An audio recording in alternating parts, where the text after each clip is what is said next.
In this video, we will look at every person executed in the United States in December 2024. We'll walk through the crimes that put them on death row, the final words they spoke, and the last meals they requested before facing execution.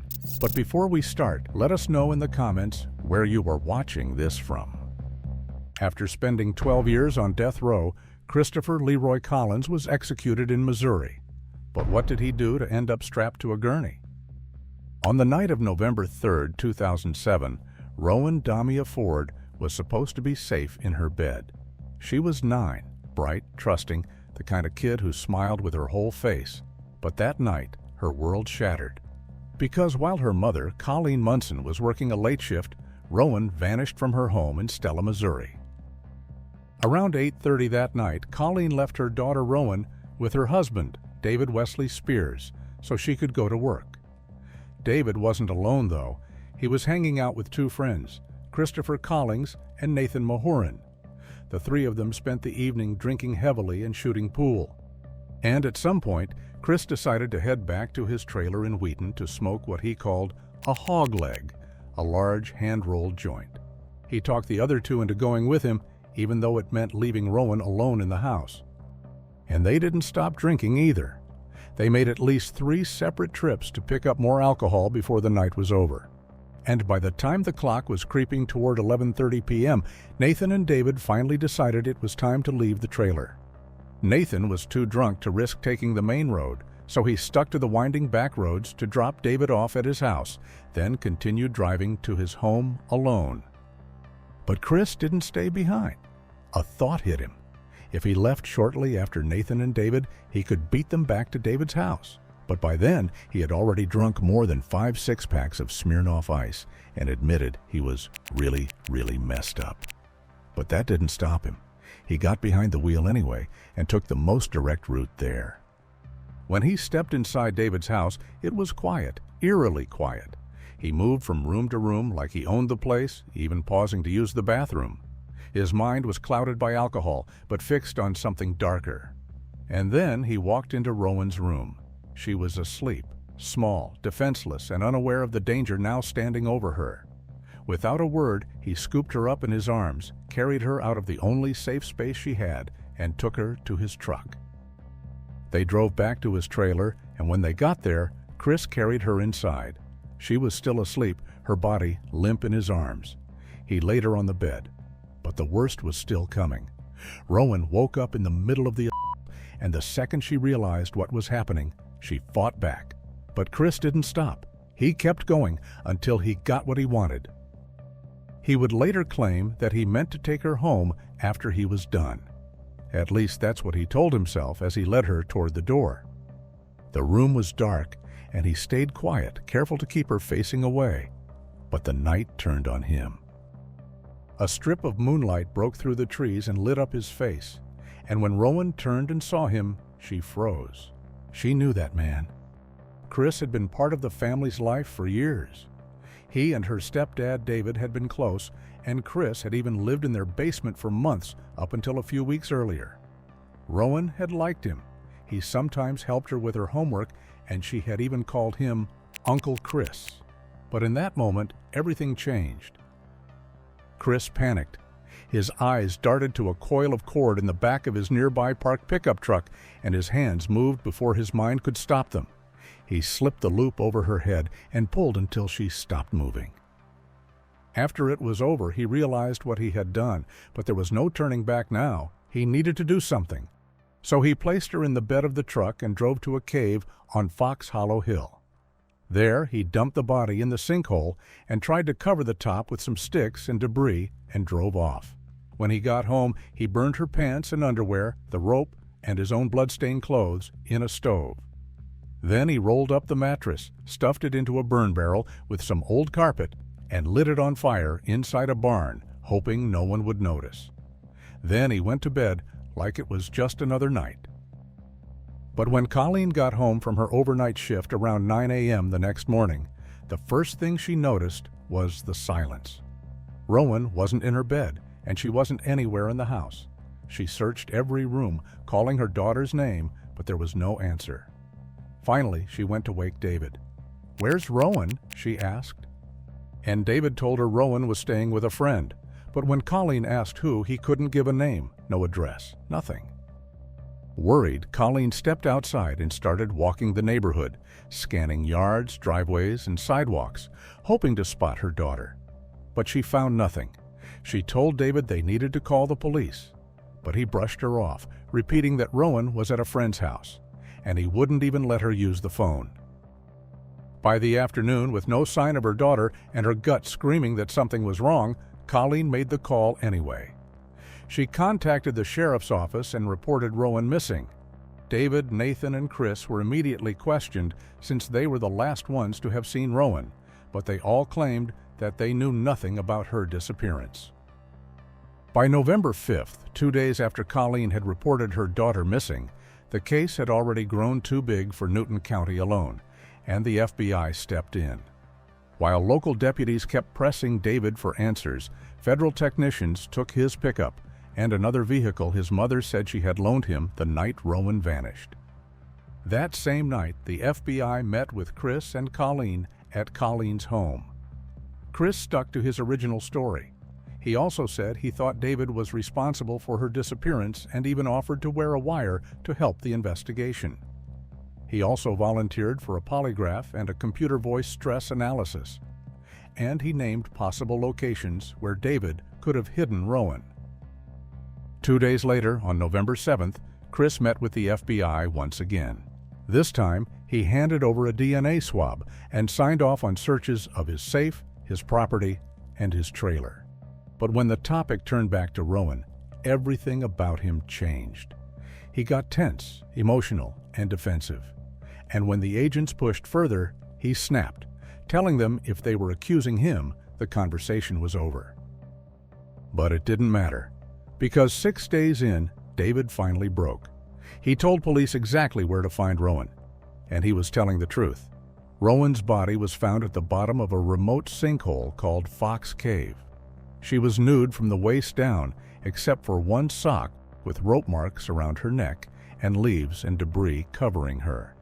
The scene spoke for itself. And as soon as Chris heard that she had been found, he knew it was over. He needed to come clean. So he told officers to meet him at Muncie Bridge, and when they arrived, he did something they didn't expect. He held out his hands and asked to be cuffed.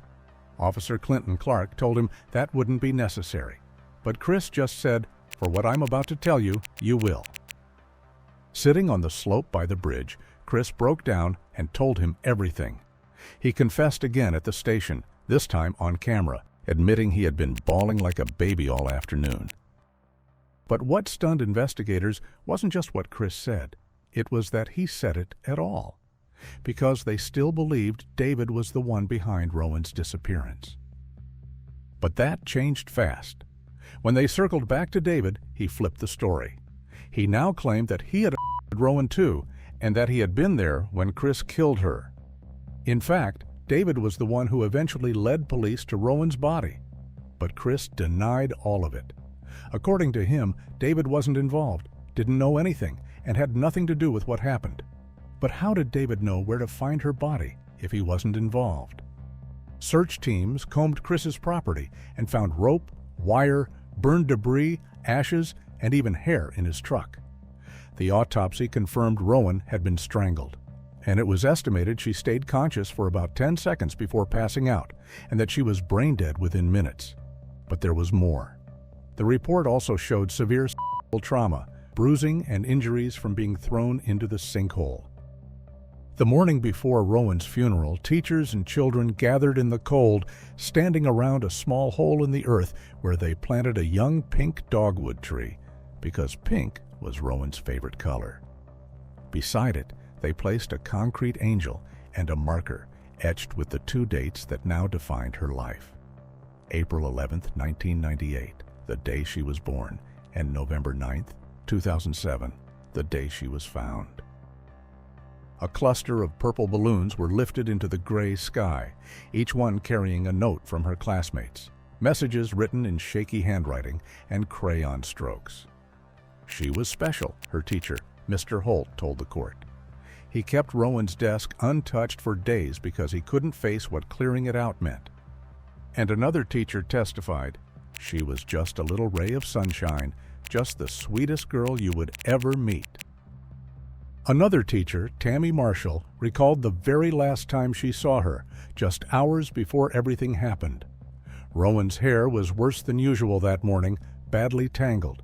And this wasn't unusual. Sometimes she came to school with matted hair, sometimes with lice, and sometimes even without socks in the freezing Missouri winter. But that day, Tammy stopped her before class. She sat with her for half an hour, patiently brushing and untangling each knot, pulling the mess into a neat ponytail. A small act of care. But no one knew it would be the last. After David was arrested for his involvement, Colleen immediately filed for divorce. "I just couldn't take any more," she shared in court. The grief had pushed her into the hospital, and she was now under psychiatric care, trying to piece together a life that no longer felt whole. When Chris finally stood trial, he didn't try to deny any of it. But that honesty didn't make what he did any easier to hear.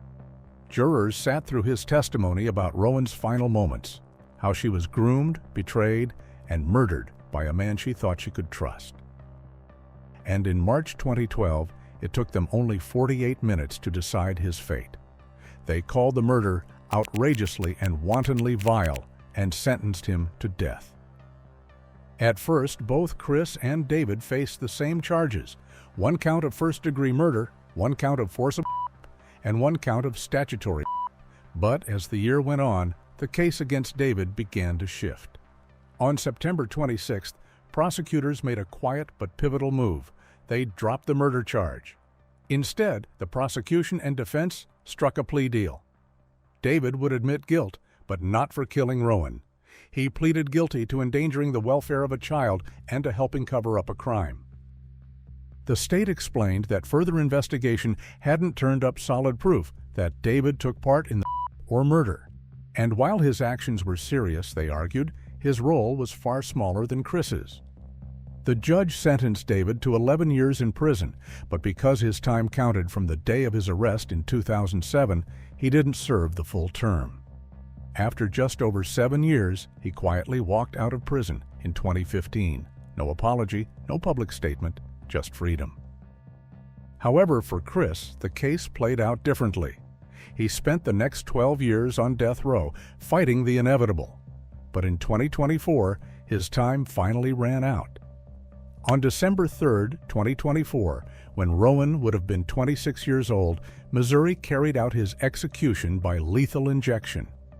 For his final meal, he chose a bacon cheeseburger, tater tots, breaded mushrooms, and a chef salad.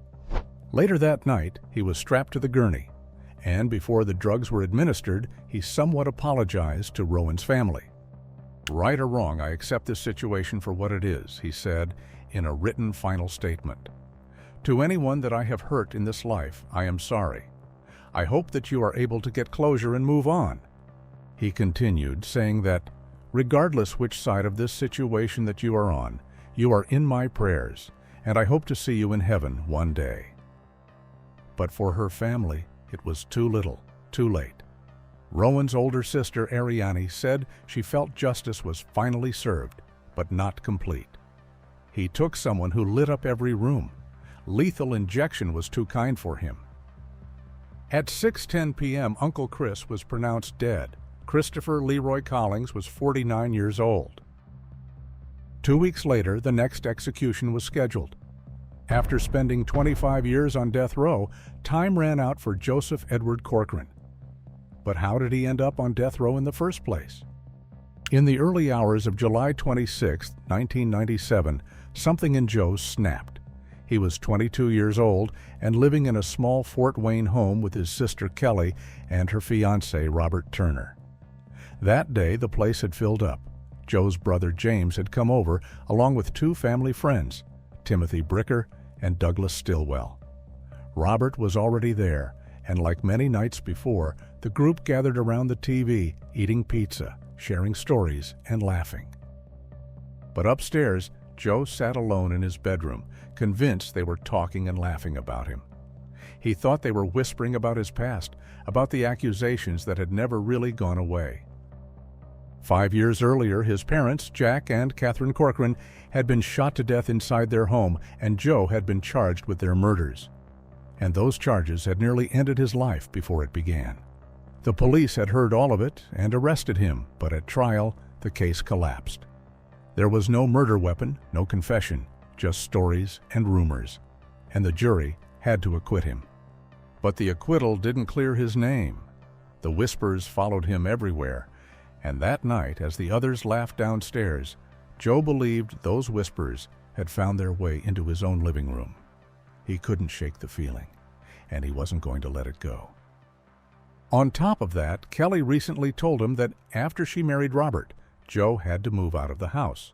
But Joe didn't have the money for his own place, and when he asked his brother James for help, James made it clear he wasn't welcome there either. At that moment, Joe made a choice. First, he took his 7-year-old niece, gently placed her in a bedroom, and closed the door to keep her safe. Then he picked up his semi-automatic rifle and walked down the stairs. He had told himself he would only use the rifle to intimidate them, to force them to stop making fun of him. But as soon as he walked into the room, he changed his mind and opened fire. The first 3 men never stood a chance, but the last one, Douglas, tried to run. Joe caught him before he could escape, cornered him in the kitchen, and shot him too. When it was over, all 4 men were dead, and Joe stepped outside as if nothing had happened, calmly telling a neighbor to call the police. When the police arrived, Joe was waiting for them outside, and he told them, "You might as well just arrest me." Inside, the floor was littered with shell casings, but the most chilling discovery was found in the attic, which held a small armory stocked with 20 to 30 weapons. Some of these weapons were even custom modified. His niece was found unharmed, but the relief didn't last. When Joe's sister Kelly came home from running some errands, she stepped into a crime scene and a heartbreaking possibility. Maybe her brother hadn't just murdered her fiancé. He might have killed their parents too, years earlier. She told reporters that night that she had defended him for years, but that she was done now. "I knew right then and there that he killed my parents. I know he did it," Kelly said. "I've cried so many tears I'm dry. Everything's gone. He's ruined my life. I hope he fries." And when investigators started digging deeper, they began to understand who Joe really was. Joe's story began in Fort Wayne, Indiana. He was born as the youngest of 4 children, and from the outside, it looked like an ordinary Midwestern family. But inside the home, things weren't so simple. Joe frequently clashed with his parents, believing they were too strict, and his relationship with his brother James was even worse. Yet, Joe still admired him, mostly because James, like their father, had served in the Marines. Neighbors would later describe Joe as a loner. He had the kind of looks that might have made him popular, but he rarely connected with people his own age, and by high school, his isolation got worse. Then, in April of 1992, just 4 days before his 17th birthday, everything unraveled. That morning, the family's home near Ball Lake became a crime scene. Inside, police found the bodies of Joe's parents, 53-year-old Jack and 47-year-old Catherine. Both had been killed with a 12-gauge shotgun. The discovery came at around 8:30 that morning, barely an hour after Joe had boarded the school bus like it was any other day. But investigators believed he was the one who pulled the trigger. The motive, they said, was years of building resentment and anger. Joe thought his parents were too strict and unfair. He hated that they sold a car he believed should have been his. And he was furious they burned his music tapes and forced him to sit through church every Sunday. And when detectives started talking to Joe's friends, things only got worse. One friend said Joe once offered them $200 and a shotgun if they would kill his parents for him. Others said that most of their group's conversations back then were about one thing: how to hurt people. Sometimes even animals too. But when it came to hard evidence, the case was weak. There was no murder weapon directly linked to Joe and no eyewitnesses. There was nothing but circumstance. Still, in November 1992, the case went to trial. For 5 days, the jury heard testimony and tried to connect the pieces, but the story never fully came together. And when it was time to decide, they couldn't meet the standard of proof. So on November 16th, Joe was acquitted of murdering his parents. But the case was never closed. Officially, it stayed open, filed under routine reinvestigation. Unofficially, it haunted everyone who had been part of it. Not long after both his parents died, he dropped out of school at just 17 years old. He found steady work as a machine operator in New Haven, but outside of work, his interests turned darker. He started experimenting with explosives, building small devices at first, which he tested deep in the woods. And by his early 20s, he had already built and detonated several without ever getting caught. And then came the guns. Joe wasn't just a casual collector, he became obsessed. By the time he was 22, he had built up an arsenal of 32 firearms, everything from rifles to shotguns to handguns. It was this collection that would later take on a chilling significance. But that wasn't the end of it. When Joe was finally arrested again in 1997, something even more disturbing came to light. Jurors from his first trial later admitted that most of them had believed he was guilty, at least partly, for killing his parents. But without a murder weapon, no eyewitnesses, and no solid proof, they said their hands were tied. 11 jurors voted to acquit, and only 1 voted guilty. And at that time, none of them could have known that their decision would eventually lead to 4 more people being killed and many more lives left in pieces. On July 28, 1997, just 2 days after the Fort Wayne murders, Joe was back in court. And this time, he wasn't facing just 1 charge. He faced 4 counts of murder, 1 for each victim. And under Indiana law, murder with aggravating circumstances meant only 2 possible punishments: life in prison or death. And even Joe's own defense attorney didn't pretend this was a mystery. Before the trial even started, he admitted he thought his client was guilty. The evidence, the crime scene, the level of brutality, it all pointed in one direction. On May 22, 1999, the jury found Joe guilty on all 4 accounts, voting unanimously for 4 death sentences. And on August 26, 1999, Judge Fran Gull made it official, handing him a death sentence for each of the murders. From 1999 onward, Joe remained on death row at Indiana State Prison, and for more than 2 decades, his case wound through the courts. His sentence was overturned and reinstated more than once, but in the end, nothing changed. He would die by the state's hand. As the execution date closed in, Joe's personal life took an unexpected turn. On October 30th, he remarried. His bride was Tahina Krantz, a woman he had first met back in high school. Their wedding ceremony was small, held inside the prison, and it was officiated by her own son, Justin. It wasn't their first time saying "I do." They had originally married in 2004, only to divorce 2 years later. But now, with time running out, they found their way back to each other. Together with Joe's attorneys, Tahina made one final attempt to save his life. Just days before the scheduled execution, she filed a petition with the U.S. Court of Appeals for the 7th Circuit. In it, she argued that Joe's mind had been broken for years, that he suffers from untreated mental illness. For years, he heard and saw things that nobody else could hear or see, but to him these delusions were all very real, the petition read. This tragedy unfolded because of his untreated mental illness. But the appeal came too late, and when the date was set, December 18, 2024, Joe wrote directly to the judges, telling them simply to let it happen. In the days leading up to the execution, Joe's sister Kelly spoke out publicly. On December 2nd, she shared a message on Facebook, reflecting on the decades since her brother's crimes. She admitted that 27 years earlier, she hadn't recognized what was happening inside his mind. She wrote that she had been too naive, self-absorbed, and uneducated to recognize his paranoid schizophrenia, a condition 2 doctors had formally diagnosed in 1999 during his pre-sentencing hearings. "While I couldn't say I should have known, I could have known better," she wrote. "I believe in moving forward, not backward." Despite losing her fiancé to her brother's violence more than 20 years ago, Kelly said she had chosen to forgive him. She revealed that Joe had written her letters from prison, letters where he expressed remorse and regret for what he had done. And in the end, Kelly made her decision. She chose not to attend her brother's execution.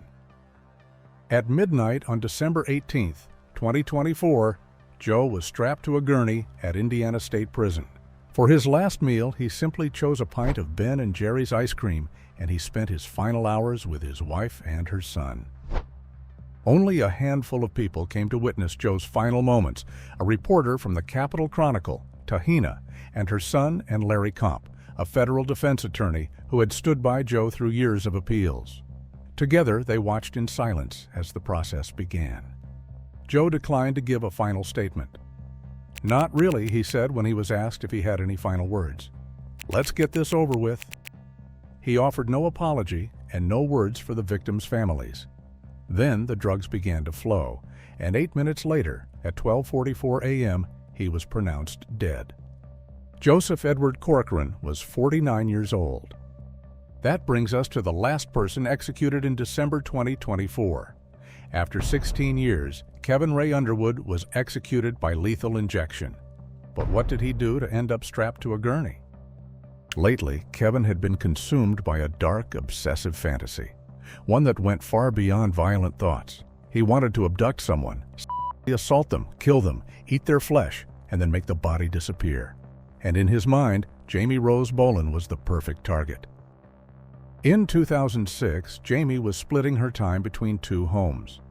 Her parents had separated a couple years earlier, and she was living under a shared custody agreement. That spring, she was staying with her dad, Curtis Boland, a hard-working auto mechanic in Purcell, Oklahoma, a quiet town just south of Oklahoma City. But while life moved on for Jamie, Kevin Underwood had already started slipping deeper into his own world. 2 years earlier, in 2004, he started thinking about killing. And he wasn't just fantasizing, he was writing it all down. On his computer, Kevin documented everything. He wrote in disturbing detail about abducting someone, torturing them, stabbing needles into their eyes, and chopping up the body like a butcher in a meat shop. He described cooking the remains, eating the flesh, and finding ways to get rid of what was left: bones, organs, everything. And for a while, those sick thoughts stayed on the screen. But eventually, he decided to make it real. In both his private writings and later police confessions, Kevin made one thing terrifyingly clear: he wanted as much of it to happen while his victim was still alive. And in 2006, he picked her, Jamie. It wasn't some random impulse. He had been planning it for months. In his mind, he had already played it out: how he would lure her in, what he would do once she was inside, and how it would all end. During those months, he worked hard to make himself look harmless. Just a nice, friendly face in the hallway. The kind of neighbor who waved hello and didn't draw attention. And it worked, especially on kids. One afternoon, he stood outside his doorway holding his pet rat. Jamie, just 10 years old with a love for animals, stopped when she saw it and asked if she could pet it. And Kevin smiled and said yes. From there, it became a routine. Sometimes his door was wide open, and he would be sitting in the living room with the rat nearby. Jamie would step in, chat, and laugh at the rat's little movements. Kevin made her feel welcome, safe even. He would switch on SpongeBob, her favorite, and she would settle in for a while before heading back home. She started stopping by more often, staying a little longer each time. But Kevin had a plan, a dark one, and Jamie had no idea.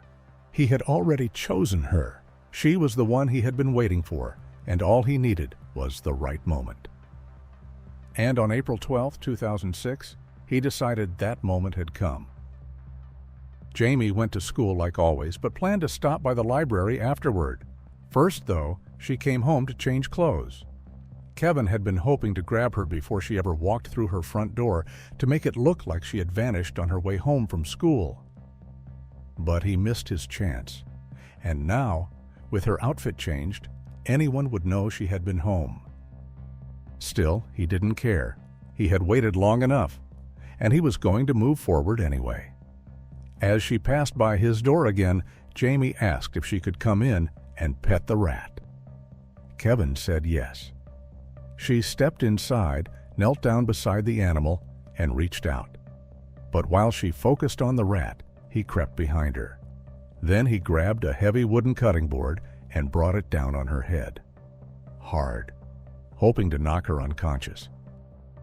But Jamie didn't go quiet. She screamed, and the sound tore through the room, so he hit her again and again. Through her broken sobs, she began repeating, "I'm sorry, I'm sorry, I'm sorry."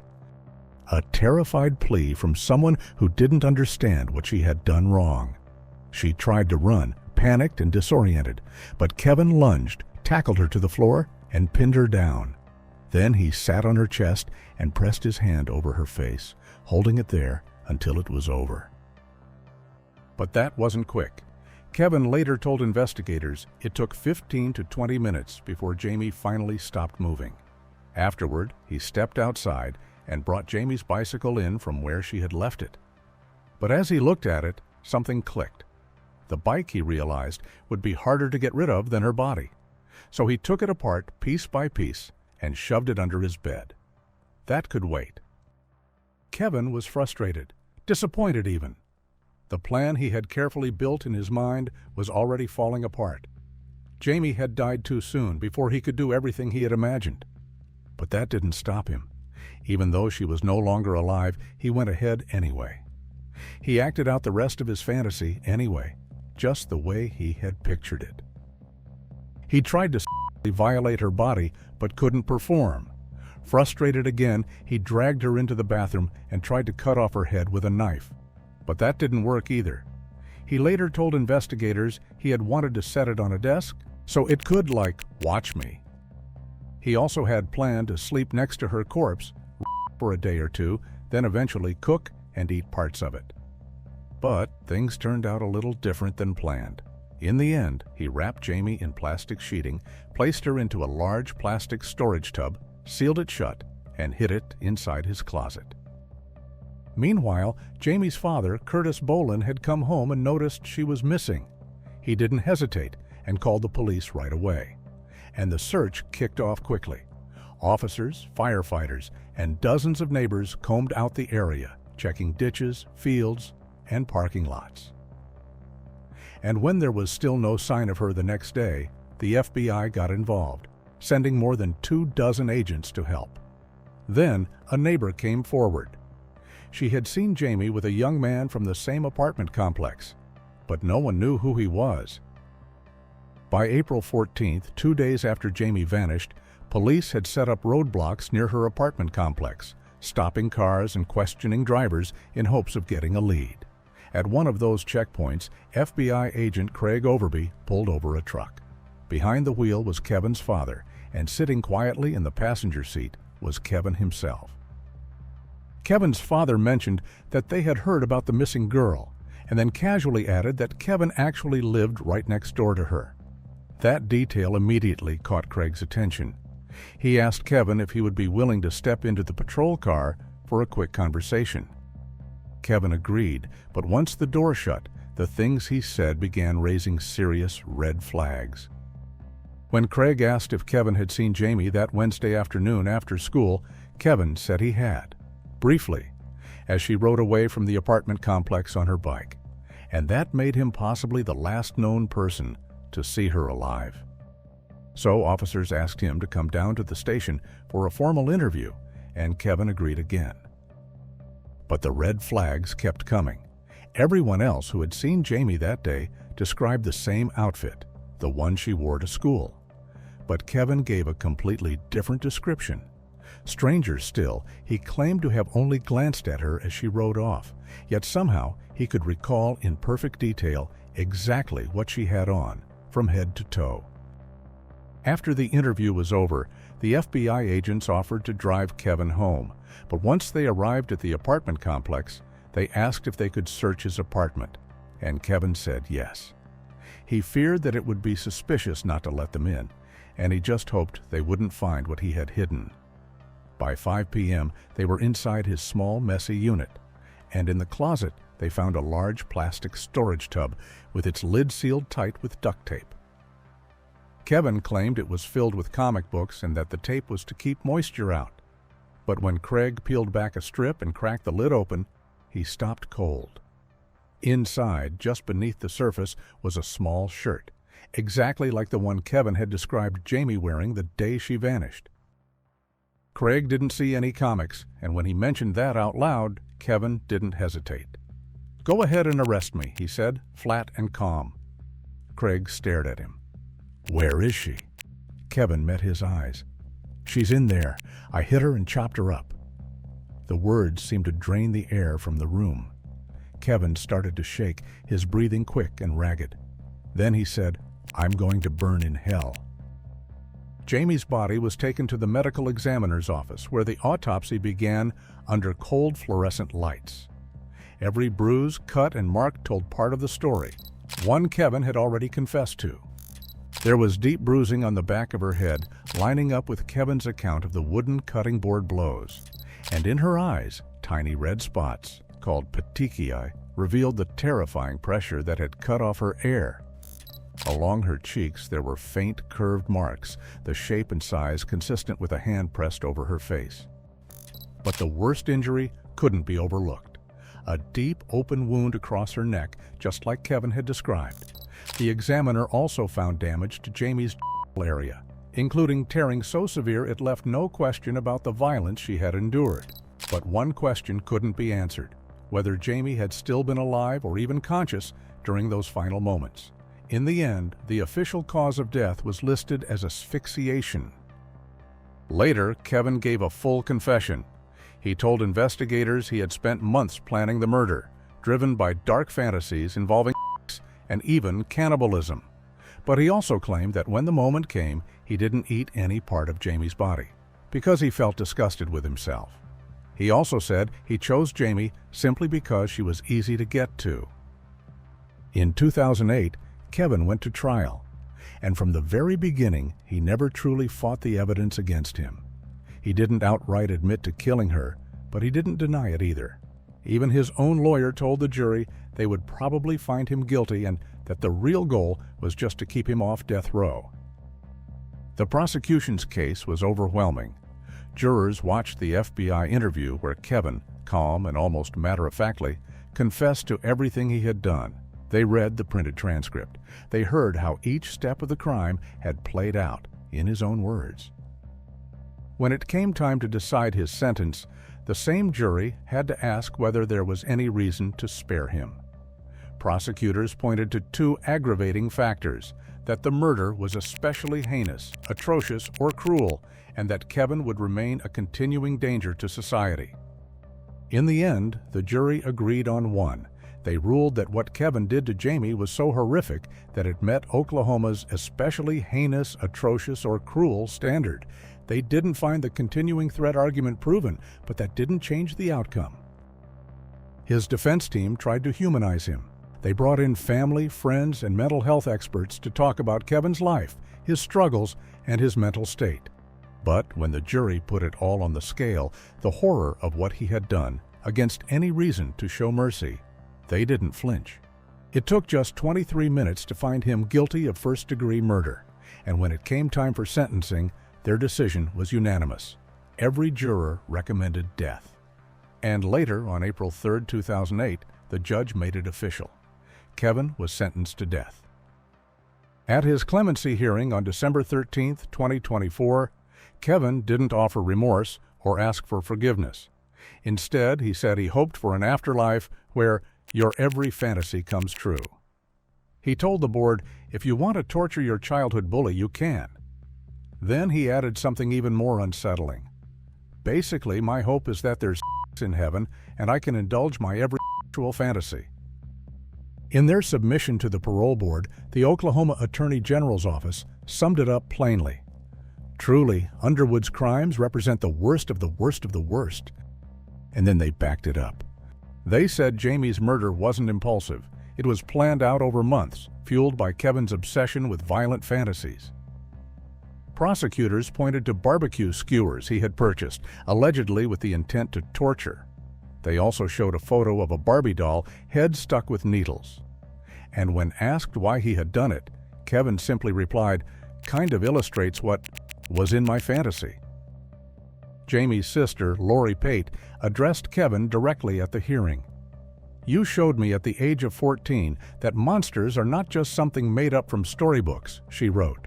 "They wear our same clothing and walk on our same streets." She urged the board not to grant mercy. "You, Kevin Underwood, do not deserve clemency," she said. "We as a family deserve closure, that the monster who ended a precious life can no longer walk this earth and hurt others, but will suffer in the eternal fires." Kevin's lawyers argued otherwise. They said this wasn't about evil, but untreated mental illness. Before his trial, Kevin was diagnosed as having schizotypal personality disorder, and for his appeal he was re-diagnosed with Asperger's syndrome, meaning that he is on the spectrum. His attorneys described years of abuse, social isolation, and an addiction to pornography. They didn't deny the horror, but they asked the board to consider that Kevin had no criminal record and that this was the act of someone deeply ill, not a Ted Bundy in the making. And in their letter to the board, they said, after a lifetime of abuse, Kevin realized he was slipping away, but he could not find himself help. Kevin ultimately cracked, and he decided to act on his worst fantasies, which were developed by spending the bulk of his life on the worst parts of the internet. But it didn't change anything. The board denied clemency in an unanimous 3-0 vote, and the execution date stayed in place. December 19, 2024, the day of Kevin's 45th birthday. That morning, he ate a big last meal. He requested a chicken fried steak, mashed potatoes with gravy, a cheeseburger, French fries, pinto beans, a hot roll, and a soda. But as his final moment approached, he broke down in tears. "The decision to execute me on my birthday and 6 days before Christmas was a needlessly cruel thing to do to my family," he said. "But I'm very sorry for what I did, and I wish I could take it back." The execution process began at 10:04 a.m. He turned his head and looked over at his legal team and family, including his mother. His breathing hitched just once, and then his eyes slowly shut. By 10:09, a doctor stepped into the chamber, shook his shoulder a few times, and confirmed he was unconscious. 5 minutes later, at 10:14 a.m., he was pronounced dead. Kevin Ray Underwood was 45 years old. That concludes all executions carried out in December 2024. If you liked this video, make sure to check out the next one, because just when you thought it couldn't get worse, well, it can. And the next cases are even more disturbing.